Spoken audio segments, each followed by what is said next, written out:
The radio crackled, then went silent. High above the smoke-stained rooftops of Tokyo, a Japanese Zero pilot scanned the sky. He had done this 100 times before. He knew these skies. He owned these skies. The Americans, he had been told, could never reach Japan. Not their bombers, not their fighters. The ocean was too wide, the distance too great. Japan was safe. Then he saw them. Silver shapes cutting through the clouds like knives, dozens of them, fast, disciplined, and bearing down on his formation with a confidence that sent a cold wave through his chest. They were P-51 Mustangs, and they had just flown over 1,000 miles to find him. Nothing in his training had prepared him for this moment. Nothing in the Japanese war machine's calculations had accounted for it.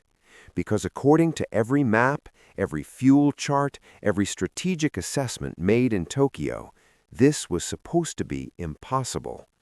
It wasn't.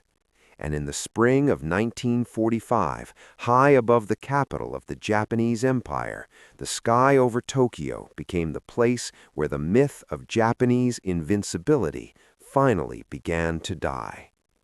To understand how this moment came to be, you have to go back, not just weeks, not months. You have to go back to the very beginning of American air power in the Pacific and understand just how badly things had been broken. December 7th, 1941, Pearl Harbor. America entered the war not with strength, but with smoke and wreckage and a fleet half burning in a harbor in Hawaii. The shock of that morning echoed across the entire nation, and it sent a message to Japan's military command, one they believed with total certainty. America was weak. America was slow. America would never recover in time. They were wrong, but it would take years for that mistake to be paid for in full.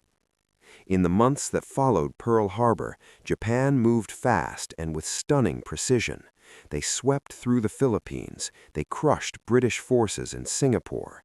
They pushed across the Pacific like a tide, building a defensive perimeter so vast, so deep, that Japan's military planners believed it could never be broken. Island after island fell under the rising sun, and at the center of it all, protected by thousands of miles of open ocean, by the world's most experienced naval air force, and by an air defense system that had never been seriously tested, sat the Japanese home islands, safe, untouchable, or so they believed.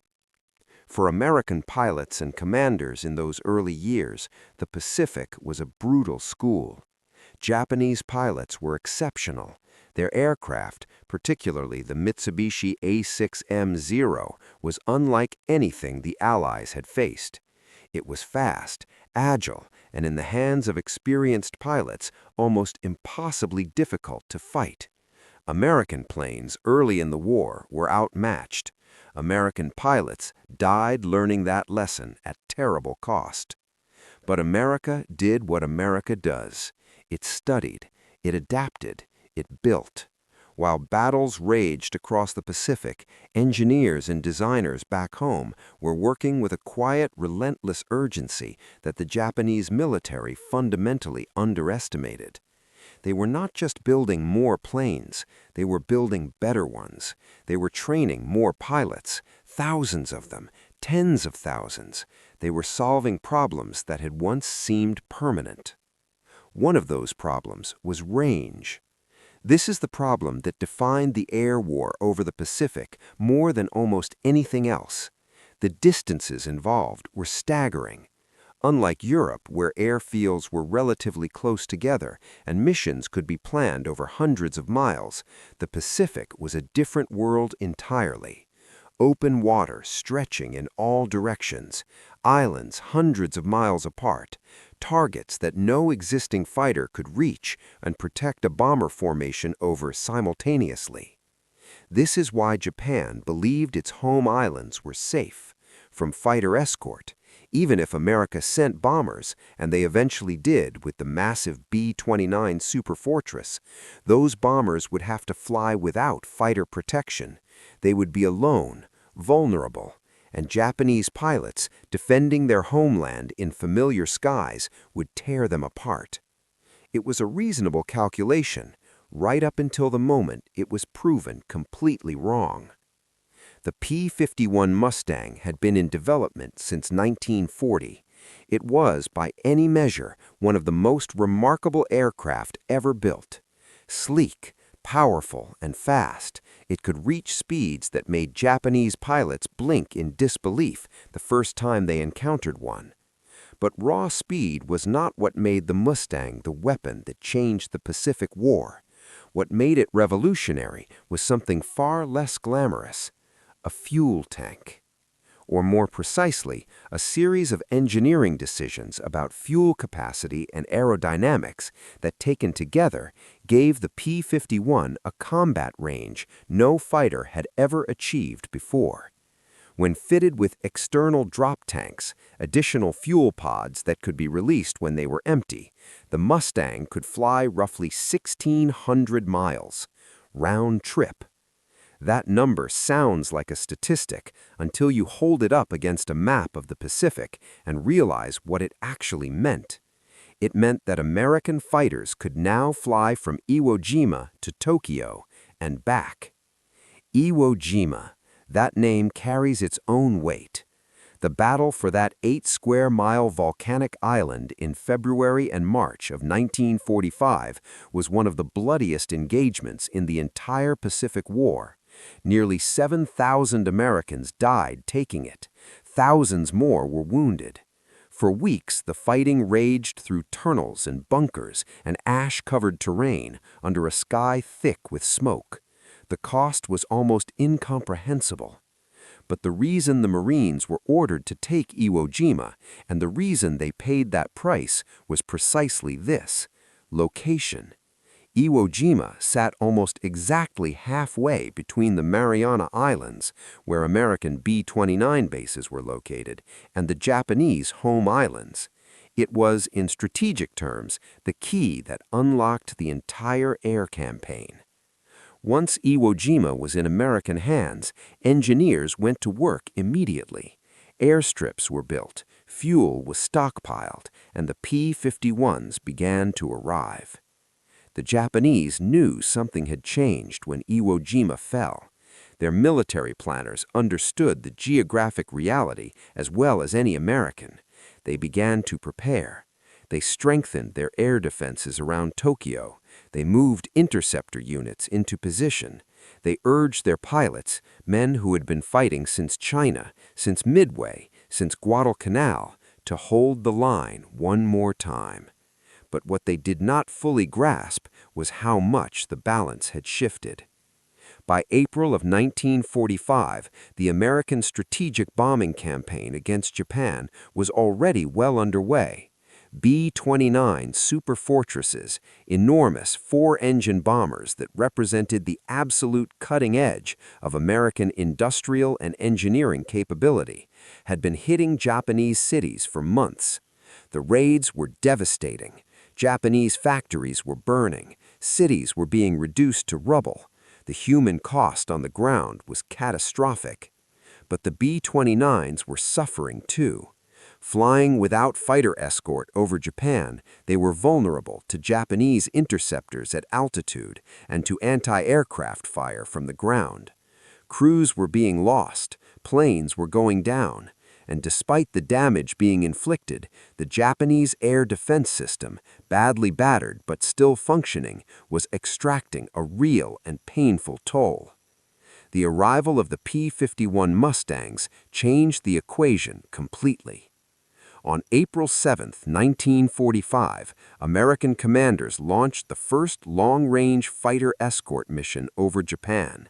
Over 100 P-51 Mustangs lifted off from Iwo Jima before dawn. They climbed through the darkness, formed up in tight formations, and pointed their noses northwest. Below them, the Pacific was black and endless. Ahead of them, still hours away, was the most heavily defended airspace in the Japanese Empire. The pilots flying those Mustangs were young. Most of them were in their early 20s. Some were barely old enough to have finished high school when Pearl Harbor happened. They had trained hard, some of them for years, for exactly this moment. And now, as the sky began to lighten and the first pale light of dawn touched the ocean thousands of feet below them, they were doing something that nobody, not even many of the men who planned the mission, had been entirely sure was possible. They were flying to Tokyo. The Japanese radar operators picked them up before they arrived. The alarm went out. Interceptors were scrambled from airfields around the capital. Japanese pilots who had been waiting, resting, some of them sleeping in flight suits just in case, were suddenly sprinting for their aircraft. Engines coughed to life, ground crews ran, and within minutes, Japanese fighters were clawing upward into the morning sky, climbing toward the incoming American formation. What happened next was not a slaughter. It was not a one-sided massacre. It was a brutal, grinding, furious air battle fought by men on both sides who were willing to die for what they believed in. Japanese pilots were not cowards. They were skilled, brave, and fighting for their homeland. But they were also exhausted in ways their American opponents were not. Japan had been at war since 1937. Its most experienced pilots had been dying since Midway. By 1945, the men scrambling to defend Tokyo were not the legendary aces of the early war. Many were undertrained. Many were flying aircraft that, while still dangerous, could not match the performance envelope of a late-model P-51 Mustang in the hands of a determined and well-rested American pilot. The first engagements were sharp and close. Mustangs dove on zero formations with an aggression that caught some Japanese pilots off balance. The Americans had energy. They had altitude where they wanted it. They had radios that worked. And critically, they had numbers that the Japanese interceptors simply could not match. One by one, Japanese fighters began to go down. But here is what mattered just as much as the kill count. Here is what the Japanese pilots, radioing back to their controllers, their voices tight and strained above the sound of engines and gunfire, were reporting with a disbelief that bordered on horror. The American bombers were not alone anymore. Every time a Japanese interceptor lined up a B-29 in its sights, there was a Mustang somewhere nearby, cutting across, turning hard, coming down from above with guns already firing. The B-29s that had once been vulnerable, slow giants struggling to defend themselves were now moving through Japanese airspace surrounded by fast, aggressive escorts that refused to let them be picked off. The psychological impact of this was immense, not just on the pilots in the air, on the commanders on the ground, on the planners in Tokyo who had built their entire defensive strategy around the assumption that American fighters could never reach Japan. That assumption was gone, burned away in a single morning of combat over the capital. The mission of April 7th resulted in the destruction of dozens of Japanese aircraft in the air and many more on the ground in strafing attacks. American losses were real. No mission of this scale was without cost, but they were far smaller than anyone had feared. And the B-29s they were escorting completed their bombing runs with a precision and confidence that had previously been impossible. Word spread fast, through the American bomber groups, through the fighter squadrons, through the command structure all the way back to Washington. The mission had worked. The impossible range had been covered. The Mustangs had reached Tokyo. And on the Japanese side, word spread too, differently, quietly, in the way that bad news travels through a military organization that has spent years telling its people they are winning. The Americans had fighters over Tokyo. For ordinary Japanese citizens, the psychological impact of watching American aircraft, not just bombers, but fighters, operate freely over the capital was something that no propaganda could easily explain away. The government had told them they were safe. It had told them the homeland could not be reached.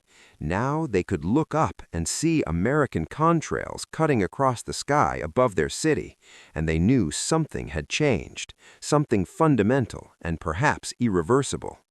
For Japan's military leadership, the implications were even darker.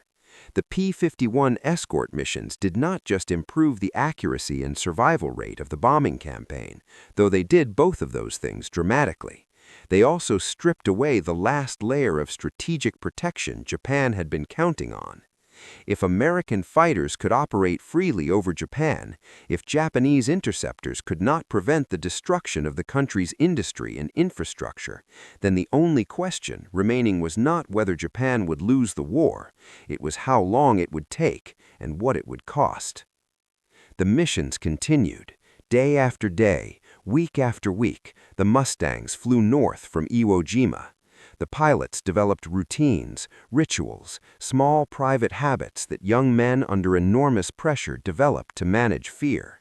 They flew in bad weather and clear weather. They fought over cities they had only ever seen on maps. They watched Japan burn from 30,000 feet and flew home across the same endless stretch of ocean they had crossed on the way there. Some of them did not make it back. Engine failures over open water, battle damage that held together long enough to get clear of the Japanese coast, but not long enough to reach Iwo Jima. The Pacific was unforgiving of any weakness, mechanical or human, and the cost of every lost pilot was felt in the tight-knit communities of the fighter groups, in the empty cots, the untouched personal effects, the names added quietly to the lists that nobody wanted to read. But the mission never stopped, because the mission was working. By the summer of 1945, Japan's ability to resist the American air campaign was ground down to almost nothing. The interceptor forces that had once been the Empire's shield were decimated. Fuel shortages grounded aircraft that were still mechanically flyable. Spare parts were impossible to find, and the pilots who remained, some of them teenagers with only hours of flight training, pressed into service because there was nobody else, were being sent up against opponents who had been doing this for years. The industrial base that had built Japan's war machine was being systematically dismantled from the air. Factories that produced aircraft engines, naval components, ammunition, and fuel were burning. Railroad lines were cut, port facilities were destroyed. The rhythm of Japanese production, already strained to breaking point by years of war, was being shattered. And through all of it, above every target, in every mission, the Mustangs were there. There is a quality to turning points in history that is easy to miss if you're only looking for the single dramatic moment, the explosion, the surrender, the photograph. Real turning points are often more complicated than that. They are accumulations, decisions layered on decisions, small advantages that compound until they become overwhelming. The P-51 Mustangs over Tokyo were turning points not because of one mission, but because of what they represented and what they made possible. They represented American industrial power at its absolute zenith, the ability on a nation, once given sufficient motivation, to design, build, and deploy a weapon of extraordinary capability in a relatively short period of time.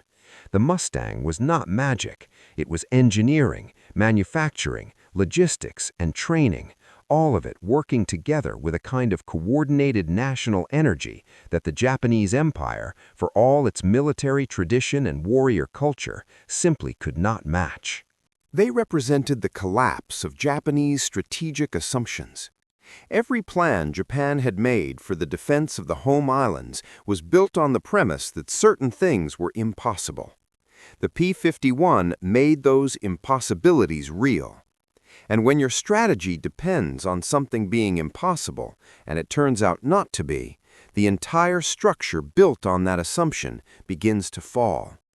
And they represented the beginning of the end, not just of the air campaign, but of the war itself. Japan surrendered in August of 1945. The causes of that surrender are complex and still debated by historians. The atomic bombs dropped on Hiroshima and Nagasaki played a decisive role. The Soviet declaration of war against Japan in the final days of the conflict added another layer of pressure. But the sustained air campaign, made possible and made survivable by the P-51 Mustang escorts, had already brought Japan to a point of exhaustion and devastation from which recovery was impossible. The young pilot who looked up over Tokyo that April morning and saw something that should not have been there, those silver shapes cutting through the clouds, was looking at the future. He did not know it then, perhaps, but what he was seeing was the end of a certain kind of certainty, the certainty that the ocean was protection enough, the certainty that American reach had limits, the certainty that the Japanese home islands would remain beyond the war's worst violence. None of that was true anymore.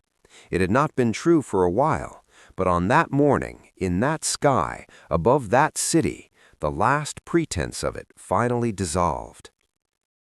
History often asks us to measure courage by the side that wins, but courage existed on both sides of that fight. Japanese pilots defending their homeland against overwhelming odds, many of them knowing, somewhere beneath the training and the loyalty and the duty, that the war was already decided. American pilots flying across 1,000 miles of open ocean to fight above a foreign capital, knowing that a mechanical failure or a bad bounce in the dogfight meant a death alone and far from home. What separated them in the end was not courage, it was not even skill, though the Americans had that in abundance by 1945. What separated them was the weight of an entire industrial civilization pressing forward, relentlessly, with a momentum that nothing Japan still possessed could stop. The P-51 Mustangs over Tokyo were the most visible symbol of that momentum, but they were only the tip of something enormous, a wave that had been building since December 1941 and was now breaking, finally, over the Japanese Empire with a force that no human will could turn back. When you look at photographs of those aircraft, lean, elegant, deceptively beautiful machines, it is easy to see only the hardware, only the metal and the rivets and the engine cowling painted with the teeth and eyes that pilots gave their planes. But inside each one of those cockpits was a 22-year-old kid from Kansas or Georgia or California who woke up before dawn, ate whatever was available, and climbed into a machine the size of a living room and flew north to do something impossible. And then, more often than not, turned around and came home. That is what Japan's military planners had not fully calculated. Not the range of the Mustang, not the fuel capacity or the drop tanks.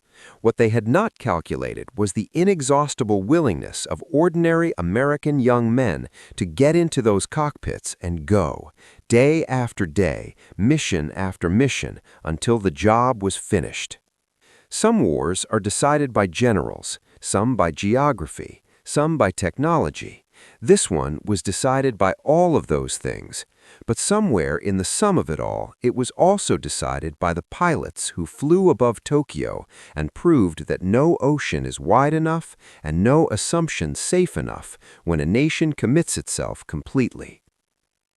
What do you think it felt like to be inside one of those cockpits, crossing 1,000 miles of empty ocean, and then seeing Tokyo appear through the clouds below you? Drop a comment, because history is not just about what happened. It is about what it cost the human beings who made it happen.